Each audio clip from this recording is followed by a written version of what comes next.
Learn about the strides female entrepreneurs of color are making. Be inspired by their story and enlightened by their leadership, insight, and advice. Welcome to She Leads Podcast, Season 4, Episode 13.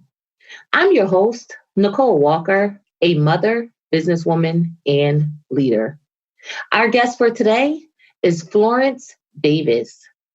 Florence Davis is a spiritualist, designer, and developer.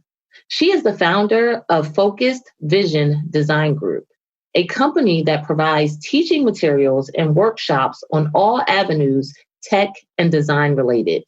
The front-end creatives division of Focused Design Group focuses on creating design and technology workshops to help empower people to get to the next level in career and life goals. Before Focused Design Group, Florence Davis worked and consulted for several Fortune 500 companies in the Silicon Valley area, including LinkedIn, Google, Apple, and Salesforce, to name a few. She also taught Intro to Programming at Year Up. Year Up's mission is to close the opportunity divide by providing urban young adults with the skills, experience, and support that will empower them to reach their potential through professional careers in higher education. Seeing the major divide in her own career, usually being the only Black female in her career field, she put a major effort into volunteering and teaching. She chose to start teaching workshops on design and development to help close this divide. Therefore, Focused Vision Design Group and Front-End Creatives were born. Florence wanted to show that technology could be fun and that you had the opportunity to make a lot of money in this field, as well as change your life trajectory, especially if you come from a place where you were underprivileged. Year Up is what really sparked Florence's entrepreneurial journey, because through all the disadvantages, she was still able to make it to Fortune 500 companies and eventually start several businesses. Without further ado, Leadership Empowerment with Florence Davis. Okay, so Flo, welcome to She Leads Podcast, Leadership Empowerment for Women of Color. We appreciate you blessing us with your insight today. No problem. So I read your bio and I want to say kudos to you for taking the charge to close or even lessen the gap for people of color in design and development with your company and your teaching efforts. That's awesome. Thank you. You're welcome. Yes, it's definitely needed in the IT and other industries. So that is great. Okay, so are you ready to talk about leadership? Yes, I'm definitely ready to talk about leadership. All right. So I myself feel that every person is a leader in one shape or form, whether they realize it or not. Would you agree, Flo? Yes, I definitely would agree with that. And can you tell us why you feel this way? I feel like whether in a positive or negative way, I feel like everyone's a leader because you could always teach someone, even if teaching from your mistakes of what not to do, don't go down this path, don't do drugs, or just teaching by example. So I know everyone's different, but I'm an observer. So I watch, right? So my brother would get the spankings and certain things I would watch him do and be like, sometimes we both got spankings, but I would watch him like, I'm not going to go that route because I don't want to get that spanking. So I think whether people realize it or not, people are always leading or teaching, whether it's the right path that they're leading or teaching, that could be questionable. So there's always somebody watching. So that's why I feel like everyone's a leader in their own right. Okay, thanks for that. And I do agree with you. And you touched on a key point that I totally agree with, which is we are always leading. We could either be leading positively or leading negatively, or like you said, like you could look at someone's negative actions and use that as, okay, I won't be doing that because I don't want to get those consequences. Or mistakenly, some people may see someone doing something negatively and repeat that same negative behavior. Or see someone doing positive things and repeat that positive behavior. So thank you for making that point. Yeah, no problem. Okay, so in my upcoming book, The Code of Leadership, the If-Then Process, I outline my experiences and lessons that have helped me to become a better leader with the intention of helping others do the same. Flo, can you share what you would consider to be your code of leadership and why? So pretty much my code of leadership is pretty much like my code of life. So for me, it's integrity, being true to yourself, and empathy. So when I think about integrity, I think the condition of being unified, unimpaired, or sound in instruction. So when I say that, I mean not just in a moral compass, I mean the integrity of everything that I do. So I really think a lot of people, what lets me stand out from other people is solid on my word. I don't know if it's partially from when I was growing up. Certain people in my life would say things and not follow through with them, and I would be disappointed. But when it comes to integrity, what I'm saying I'm going to do, I make sure I do that. Another major code for me is being true to myself. I think that's where I found myself really as an entrepreneur. Like being true to myself really goes, not doing that kind of goes against like the integrity of who I am. And so when I found myself not being true to myself and not true to the values I stood for, I found myself sad and depressed. And there's a lot of times where I would go to different companies and things because I need to make sure that I had impact. And that leads to the last kind of core value that's for me and my code of leadership is empathy. I've always really had this God-given talent. Maybe it's from being a Pisces or whatever, if you believe in horoscopes, but just of really feeling people's emotions and being able to relate, what they've gone through growing up from a rough way to really working myself up. I believe it's very easy for me to empathize with other people. So those are definitely my code of leadership, being true to yourself, living with integrity, and also having empathy to see yourself and other people. Okay, thank you for that. Those are definitely great codes of leadership, and you hit on a few things that definitely stuck out to me. I agree with empathy, hands down. Mm-hmm. I grew up very empathetic, right? And I used to always wonder why I felt so weird when, say, a person was on the stage singing. I would be like nervous for them and different emotions that I took on for other people that I had no clue what was going on with me as a kid. And then, to grow up and realize like this is a great gift to be able to empathize with people. So I definitely agree that is an excellent code of leadership. I also agree with something you said as far as it's important to have impact, right? Because without impact, I went through the same thing. Like I felt very depressed in my position at my job and certain things that I did. It's like, why am I here? Like, if I can't stand for something, what's going on? Like, it just what's the purpose? Yes, it gives you that motivation that you need to keep going and face failures and face challenges and just continue to push forward. So thank you for that. And integrity, of course, that goes hands down. I've been hearing a lot about that. And I like what you said as far as to you, it means being solid with your word and how you show up in the world. So absolutely. Thank you. Okay. So I believe all leaders experience failure. I myself, I don't like to consider them failures. I like to consider them lessons, take more of an optimistic view. Well, Flo, can you share your view on failure and what it means to you?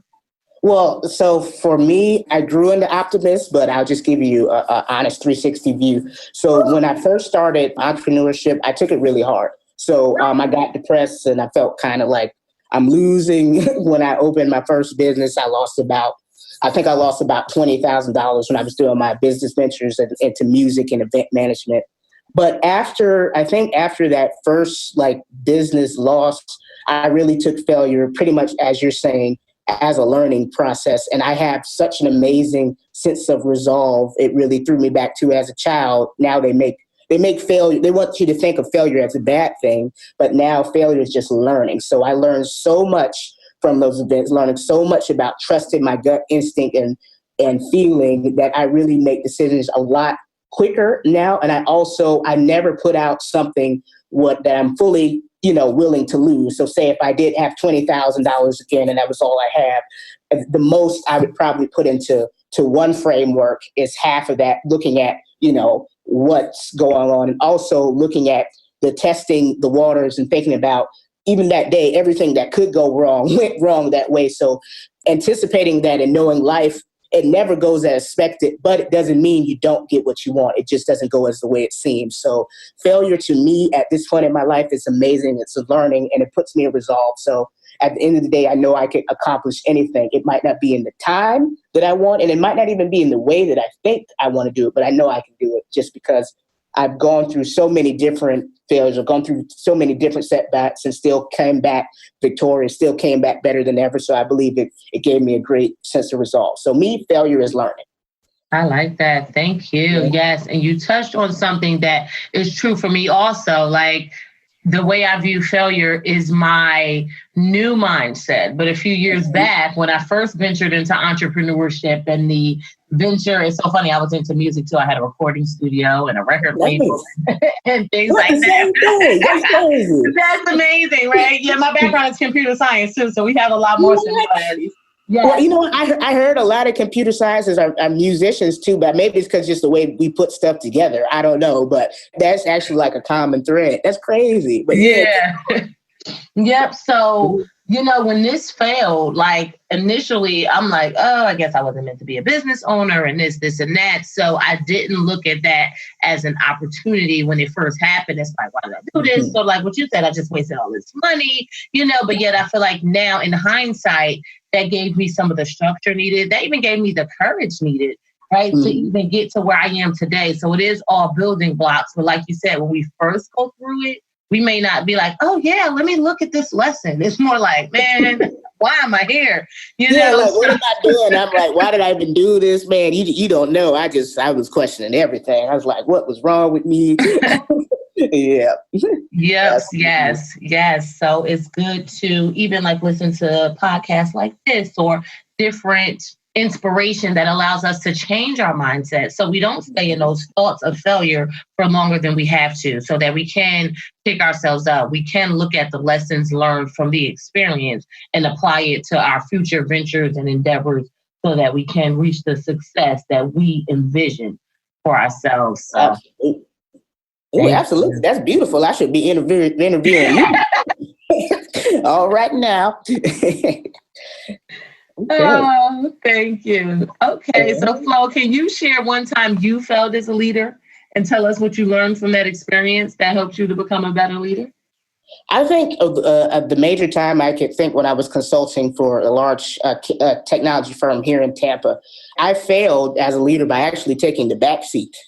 So someone else was the lead of the project and the project failed. And I seen just the way I put things together. I seen all the ways that things can go, but I just I sat in the back. I sat on the sidelines when I should have just stepped up and really led the project from the beginning. So I failed by basically, long story short, not speaking up and not showing up. So that's one of the most recent times I really feel like I failed as a leader.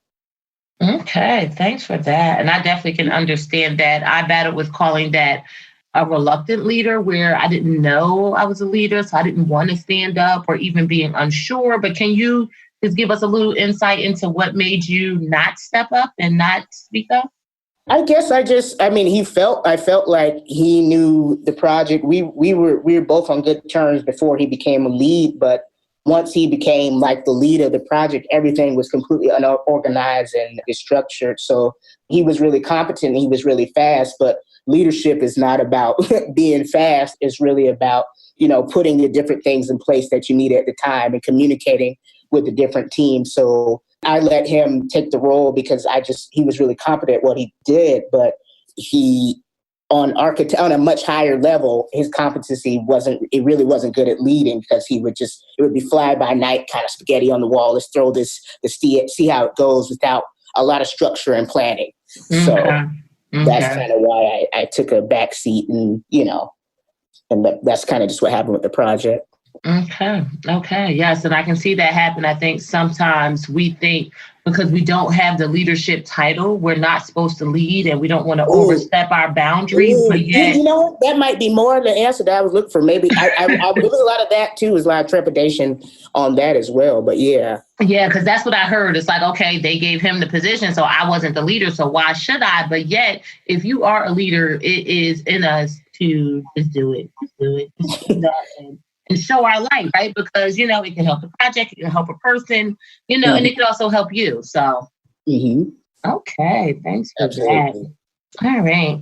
So, Flo, do you feel it's easier, harder, or requires the same effort to be a female leader in the entrepreneur ecosystem, and why?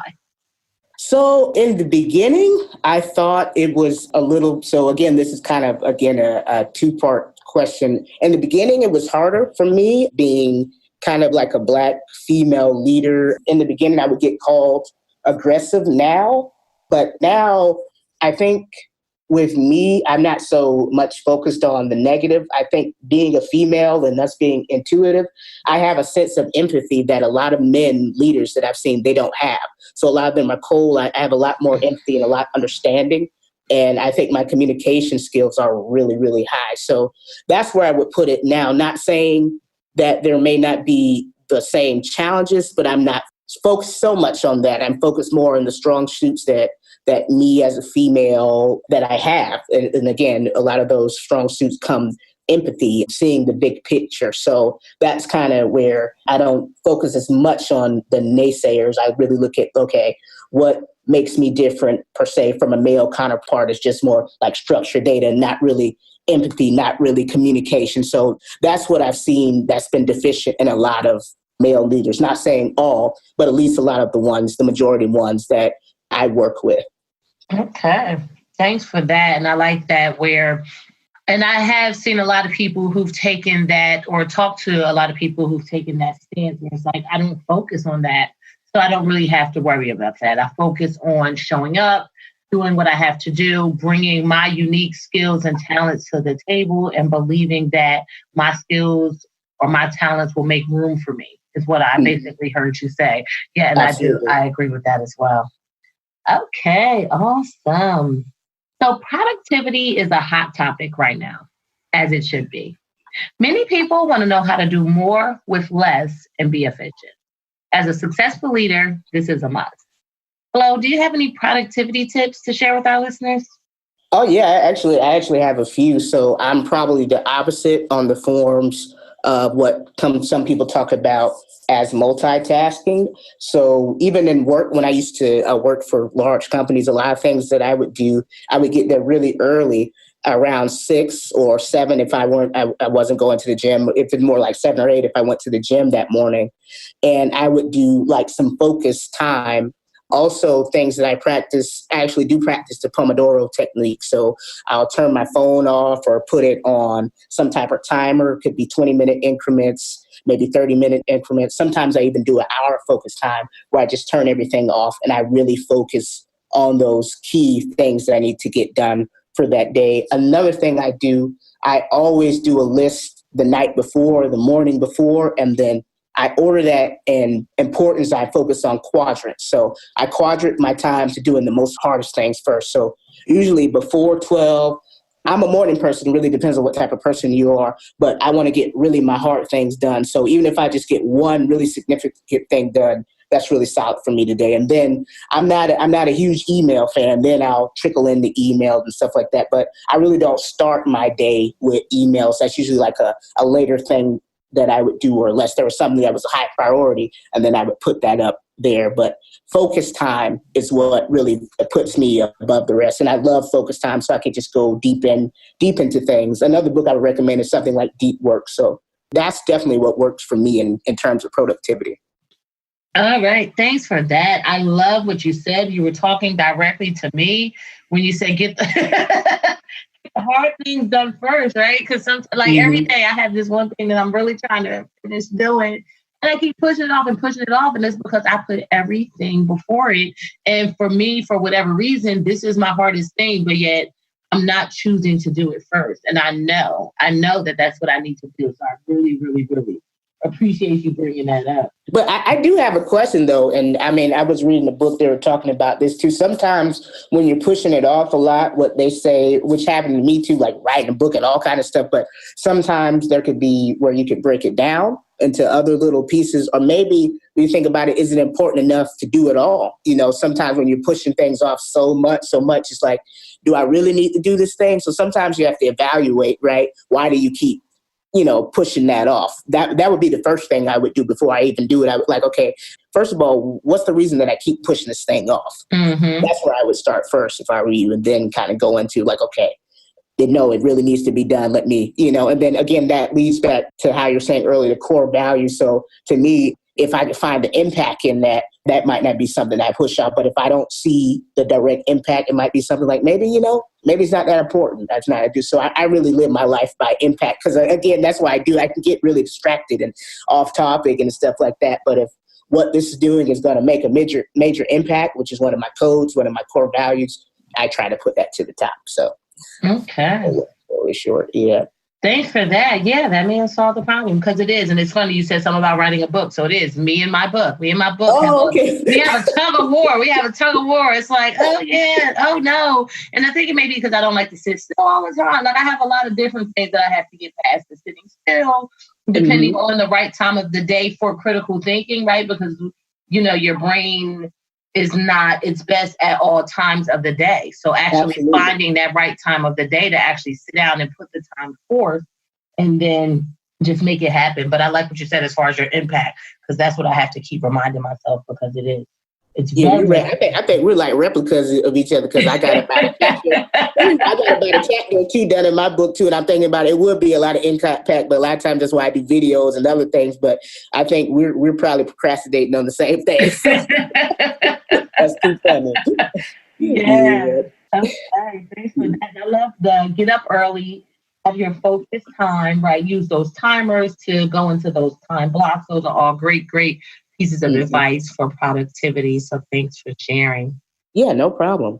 Okay. So Flo, can you share an experience that blessed your leadership and tell us about the outcome or the takeaway that you learned? So the first experience that really blessed my leadership, I wasn't even a full-time entrepreneur at the time, but it was when I was working for a social networking company in Silicon Valley, and I mentored someone. So I was just typing away coding. The intern's name was Richard Bustos at the time.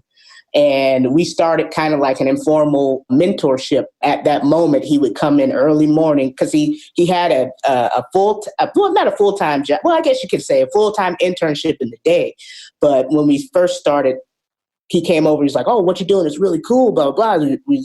I would love to learn this. So he would come in early in the morning and I would help him and teach him how to code. And he would come in late evenings and teach how to code and stuff like that. So he was just really motivated. He was really passionate. And what really touched me, because it's similar backgrounds, he didn't have that much money, like, Europe, the internship, it was a nonprofit. So he didn't go to a big school like a Harvard or a Berkeley or Stanford, like a lot of people at this social network were. And I had the same kind of experience. Like, I'm a college dropout. I didn't go to a large, huge school. I didn't just, I wasn't a spoon-fed baby. I really had to work really, really hard to get to that opportunity. So we started that informal mentorship, and then he really, really blossomed to an awesome developer. And he went through certain things with some of his co-workers saying, well, this guy dropped out of school. He doesn't know what he want to do, blah, blah. And I was like, what? I'm a college dropout too. So I really coached him through and got rid of the naysayers. And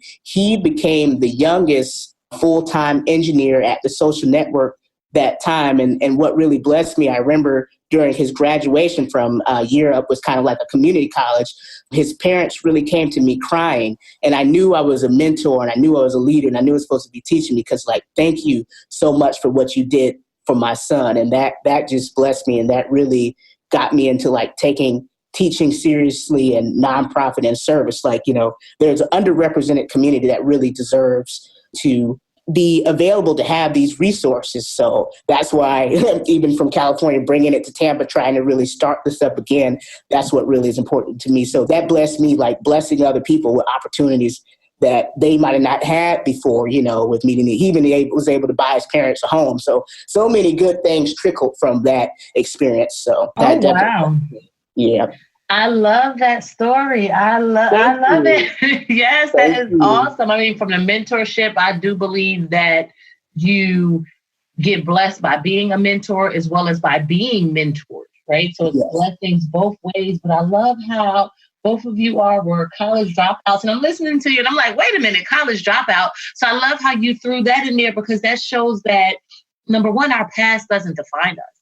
And we may not follow the whatever frame or whatever path that someone wrote down somewhere that people are quote unquote supposed to follow, which usually doesn't happen, right? So then it has us feeling bad about ourselves, and then we're shameful. Like I had my daughter at 17 years old, so that was one of my things that I carried with me for a long time. And in my head, it made me feel like I couldn't reach whatever height I was created to reach because of this thing that happened all of these years ago, which you're proving that that's not true. You know, you help this guy to realize that's not true, and just to keep moving forward, regardless of what's behind you, regardless of the mistakes you made or the hurdles that you had to overcome. So I really appreciate that. No problem. No problem. Okay. So Flo, can you offer our listeners the best advice you have as a leader or have ever received from a leader, and tell us how you've implemented it into your life? So the best advice I could say, I guess, offering from myself, and maybe it's from myself and just experience as well. But first of all, first and foremost, stay true to yourself and never compromise your integrity for someone else, and speak up for yourself. So those are a lot of things that I went through thoroughly in my life, but that true to yourself, that's number one. I feel like when you know who you are and true to yourself, everything else trickles down. So don't compromise that. Don't compromise who you are. Don't compromise integrity, and then speak up, stand for what, right? If you don't stand for something, you fall for anything. So stand up for what you believe in and be who you are. So that, to me, that's the first solid self first. For between knowing yourself, everything else trickles down. Everything else is simple to me when you really know who you are. Okay, thank you for that. Yes, I love that. And that's one of my favorite things. If you don't stand for something, you'll fall for anything. And I think people get tired to hear me say it, but it seems so cliche, and it's something that we've heard year over year, but yet it's so true. And it takes for you to just stand and make a decision to not move if it's not a part of what you consider to be your values and what's important to you. And that really shapes your life. And it goes back to the don't compromise. Now, speaking up for yourself, right?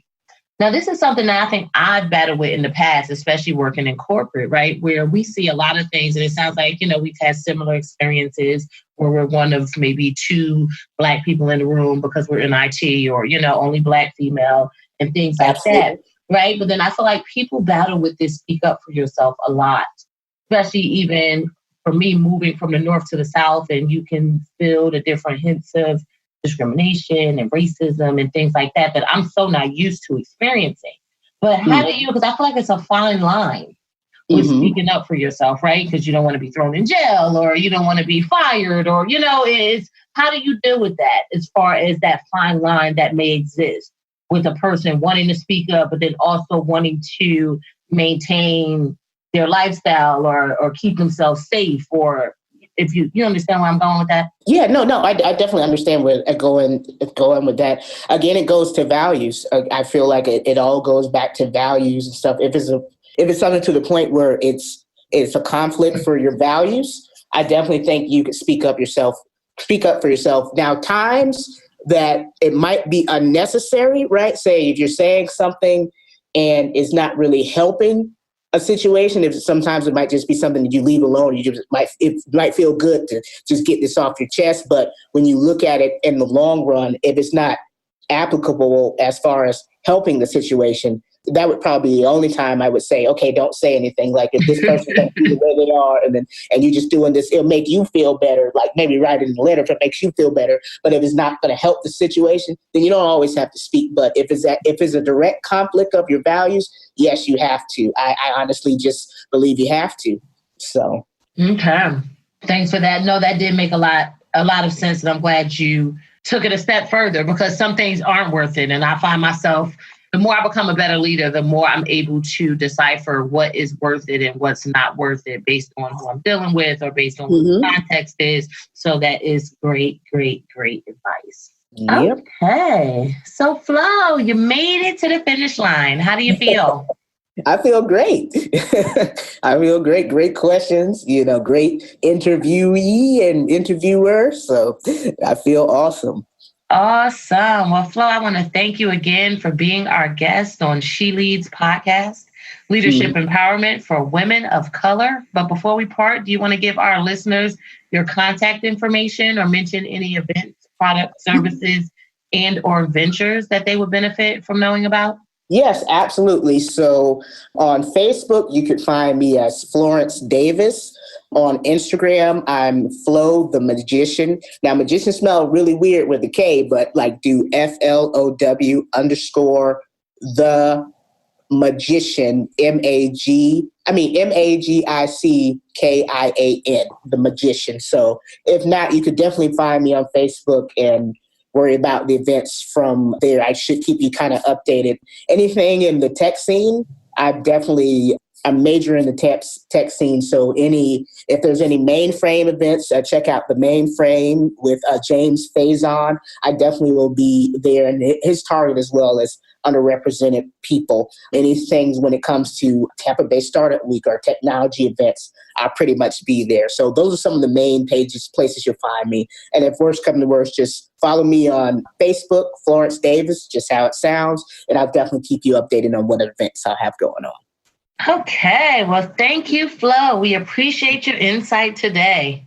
Mm-hmm. Awesome. Thank you. It's been a pleasure. You're welcome.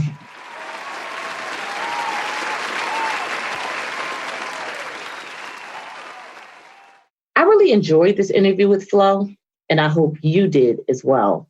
I agree with Flo's stance on our past not defining us. We are defined by what we believe, what we speak, and the actions we take.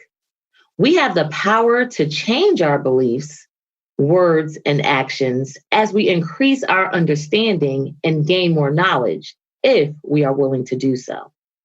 Our beginning does not have to determine our lifetime unless we allow it to. The road to redemption will have its challenges. However, the glory of a transformed life is well worth it. We all have the opportunity to create and recreate ourselves as often as needed. And we all have the responsibility to not allow ourselves to be created by our circumstances. A quote by Joel Osteen reads, "You are not defined by your past. You are prepared by your past."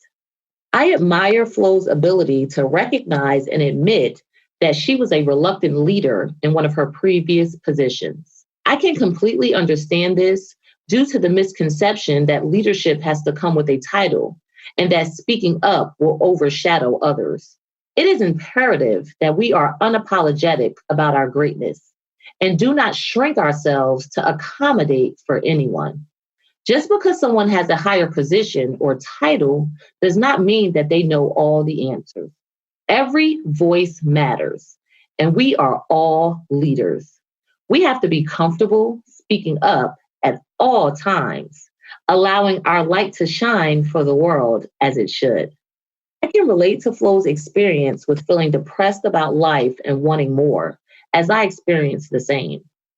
As with Flo, having an impact is extremely important to me, as it makes me feel alive and valuable.